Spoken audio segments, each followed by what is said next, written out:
और आप रिलेट करोगे और आप पसंद करोगे और आप गर्व करोगे कि ऐसे इंसान थे और आज भी हैं और हिंदुस्तानी होने की बात है। करण करण जी, मेरा सवाल आपसे है, इसी से ही कनेक्टेड जो मधु ने पूछा। एक फिल्म मेकर होने के नाते आपसे पूछना चाहूंगी कि उरी और पुलवामा के बाद जो माहौल बना है उसमें ये फिल्म कितनी अहम है, और इस फिल्म को जो अभी माहौल बना है उसका कितना फायदा मिलेगा। अच्छे अच्छे वे में पूछ रही हूँ, खराब वे में नहीं पूछ रही हूँ। देखिए, जब हमने ये पिक्चर ये प्लान की थी और बनाई थी, तो जिस माहौल का आप जिक्र कर रहे थे वो माहौल था नहीं। वो माहौल हमारे देश का था, जिस देश में हम रहते हैं, जिस देश की मिट्टी के हम हैं।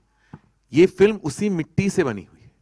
इस फिल्म का दिल बड़ा है, और ये जो बड़ा दिल है ना, वो आप किसी भी दौर में भी आप रिलीज कर लो। अगर आप वाकई अपने देश से प्यार करते हो, प्रेम करते हो, और जिन लोगों ने अपनी जान गंवा दी इस देश के लिए, अगर वो कनेक्शन आपके दिल में है, तो आपको किसी भी माहौल में ये पिक्चर रिलेट कर पाएगी, आपसे रेजोनेट कर पाएगी, और आप रिलेट करोगे और आप पसंद करोगे और आप गर्व करोगे कि ऐसे इंसान थे और आज भी हैं। तो ये माहौल की बात नहीं है, ये फिल्म की बात है, कहानी की बात है, और हिंदुस्तानी होने की बात है। हाय अक्षय, ज्योति फ्रॉम बिग एफएम। मेरा सवाल ये है जी, आपके सामने है जी।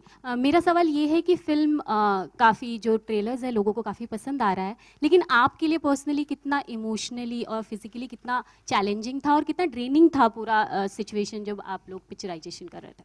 ओके, सो मेरे लिए चैलेंजिंग बिल्कुल नहीं था, क्योंकि रिसर्च और ये सारी चीज़ें जो थी वो मेरे डायरेक्टर ने सब कुछ करके रखा था, और मतलब हर सवाल का जवाब इनके पास था। करीबन 1-1.25 साल से ये कहानी पे काम कर रहे थे, लिख रहे थे, रिसर्च कर रहे थे, और कई बार ये पंजाब भी गए हैं पता करने के लिए काफ़ी चीज़ें, और सब चीज़ों का उत्तर यही लेके आए। तो मैं कहूँगा कि जो चैलेंजिंग और रिसर्च पार्ट था वो इन्होंने मेरा संभाल लिया था। बाकी जहाँ रही ये फिल्म की बात, ये फिल्म मेरे लिए बहुत ही एक इमोशनल जर्नी रही है। मेरे पिताजी भी सोल्जर थे, आर्मी में थे, और ये भी एक कहानी उन सोल्जरों की है। मैं जब ये फिल्म कर रहा था तो मुझे बहुत अंदरूनी किस्म की, अंदर से ही बहुत फील आती थी, और ऐसी चीज़ें हैं इस फिल्म के अंदर जो कि मतलब मैं विश्वास नहीं कर सकता कि लोग ऐसे भी होते हैं। मतलब आप इमेजिन कर सकते हैं कि 21 सिख, 21 सरदार एक फोर्ट के अंदर हैं, और उनको पता है कि बाहर 10,000 लोग खड़े हैं उन्हें मारने के लिए। मौत तो निश्चित है, लेकिन फिर भी अपने कंट्री के लिए, अपने देश के लिए, अपने ऑनर के लिए, अपने गुरुओं के लिए ये लोग लड़े। ये लोग लड़े जानते हुए कि क्या होने वाला है, और ऐसा लड़े कि आज अगर आप गूगल में डालो कि 5 सबसे बड़ी बैटल कौन सी है, तो हमारा नंबर 2 पे आता है। ऐसा लड़े ये लोग कि पूरी दुनिया याद रखती है। मैं बस दुख तो इस बात का है कि ब्रिटिश जो है दे सेलिब्रेट सारागिड़ी डे, बट हमारे यहाँ इतिहास के पन्नों में ये कहीं खो गई। इसके बारे में ज़्यादा लोग नहीं जानते। लेकिन मैं तो यही चाहूँगा और दरख्वास्त करूँगा कि जितने भी माँ बाप हैं अपने बच्चों को ये फिल्म ज़रूर दिखाएं, क्योंकि ये एक एजुकेशनल फिल्म भी है, इतिहास वाली फिल्म है और सच्ची कहानी है। सिर्फ हम इतना प्रभावित हो जाते हैं जब हम 300 जैसी एक फिल्म देखते हैं, हम सोचते हैं क्या फिल्म बनाई है, जबकि वो फिल्म आप सभी जानते हैं कि एक फिक्टिशियस फिल्म है, लेकिन बहुत अच्छी बनाई। लेकिन ये तो रियल फिल्म है, ये तो रियल लोग थे, ऐसे लोग रियल थे। तो बहुत ही एक I can just tell you, बहुत फील वाली रही है। और ख़ास करके जब इन्होंने मेरे डायरेक्टर ने मुझसे वो लास्ट के 15-20 मिनट जो फिल्म के अंदर है वो जो करवाया है, और ये ख़ास करके गाना ये लास्ट में आता है, एक वो वाली जर्नी है जब एक सोल्जर को गोली लगती है और उसके पास करीबन 30 या 35 या 40 सेकंड होते हैं, मृत्यु के एकदम नजदीक आ चुका है, वो क्या सोचता है? वो 35 सेकंड के अंदर उसके अंदर वो सारी जो उसकी कथा होती है जो बचपन से उसके गुजरी है, माँ बाप से लेके बीवी बच्चे से सब आ जाते हैं। सो ये बहुत ही इमोशनल जर्नी रही है। ये आप जब पिक्चर देखोगे आप खुद ही महसूस करोगे। बस आप लोगों से यही दरख्वास्त है कि आप जरूर ये लिखें कि मैं चाहूंगा कि इस फिल्म को बच्चे जरूर देखें, youth should watch it because it's a lot of learning process in this film which is a real thing. Akshay बाजी, मधु बीबीसी हिंदी से। Akshay Baji here on the left. First of all, this is Simran Singh here. First of all, thank you to the team for bringing this film, for making a film on this subject, and thank you for this emotional, heartfelt tribute to the martyrs. My question to you is a concerning question. So, your film Kesari tells us about the true meaning of this color.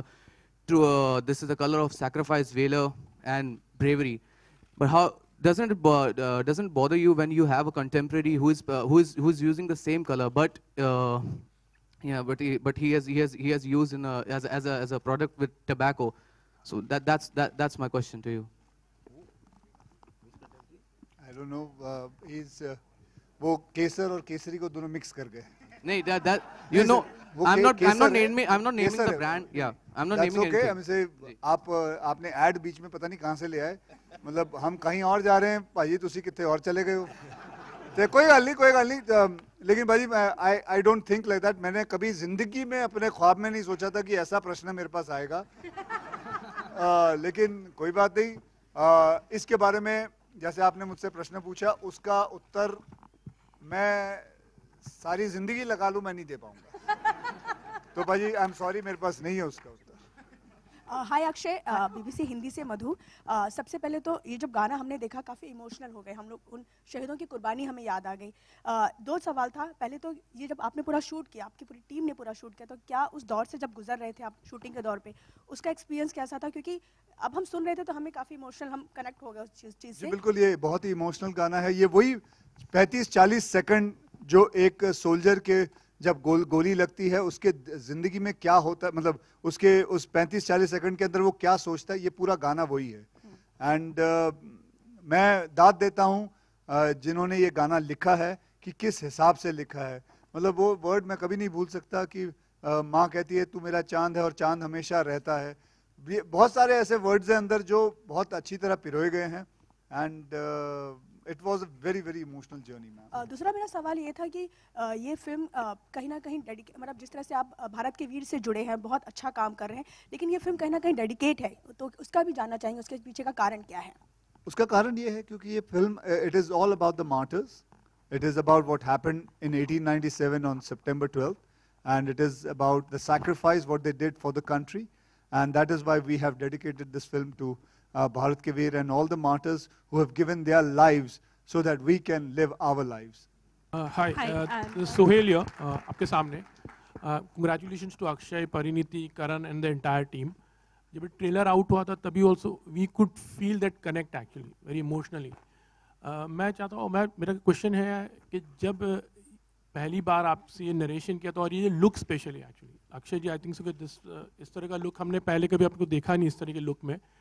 पहले तो हम जानना चाहेंगे कि जो ये look था सरदार वाला, बड़ी बियर्ड, टर्बन, और ख़ास करके आजकल हम सिख को इतने बड़े टर्बन में नहीं देखते, और वो खास करके जो रिंग है, स्वॉर्ड, उसका कुछ एक्सपीरियंस हम जानना चाहेंगे। कुछ बताना, it's a very big and a very long sword, शायद बहुत वजनदार होगी। हाँ बिल्कुल, जो पग थी करीबन 1.25 किलो की, 1 किलो की पग थी, और 4-5 किलो की तलवार थी। वैसे उस वक्त की बात अगर हम करें तो उस वक्त जब वो तलवार पकड़ते तो वो करीबन 20 या 22 किलो की तलवार पकड़ते थे, क्योंकि वो लोग असली घी खाते थे। हम डालडा हम बराबर दही भी नहीं खा सकते। आप अभी भी असली घी खाते हो, इसलिए इस तरह लगते हो। हाँ। वो बनावटी चीजें तो हम खाते हैं। You're a disciplined person actually, बहुत disciplined। Your lifestyle is in a very disciplined way, आप बहुत discipline follow। मत पूछिए कितना डिसिप्लिन्ड है इनका लाइफ। पहली बार जब मुझे अक्षय कुमार से मिलना था तो उन्होंने 6 बजे कह दिया, मैं तो 6 बजे शाम को जा रहा था, मुझे कहाँ पता था कि 6 बजे सुबह ये मुझे बुला रहे थे। ये इंसान नहीं है, मॉर्निंग अलार्म है। Hi Anurag, मैं आपको बताऊं जिस हिसाब से इन्होंने बात की है, इससे साफ जाहिर होता है कि ये नाइट स्कूल में गए थे, डे स्कूल में नहीं। ये अपना बचपना भूल गए। ये शायद रात को जाते थे 1:30-2 बजे, चलो भाई पाठशाला आया हूं, पढ़ूंगा अब बैठ के। अच्छा, on a serious note we would like to know, थोड़ा आगे ऐड कुछ बोल रहे थे आप वो सोड के बारे में। हाँ जी, कुछ तो वैसे भी बताऊं आपको कि मैं जब पग पहनता था, पगड़ी पहनता था, तो एक शान सी अपने आप आ जाती है। एक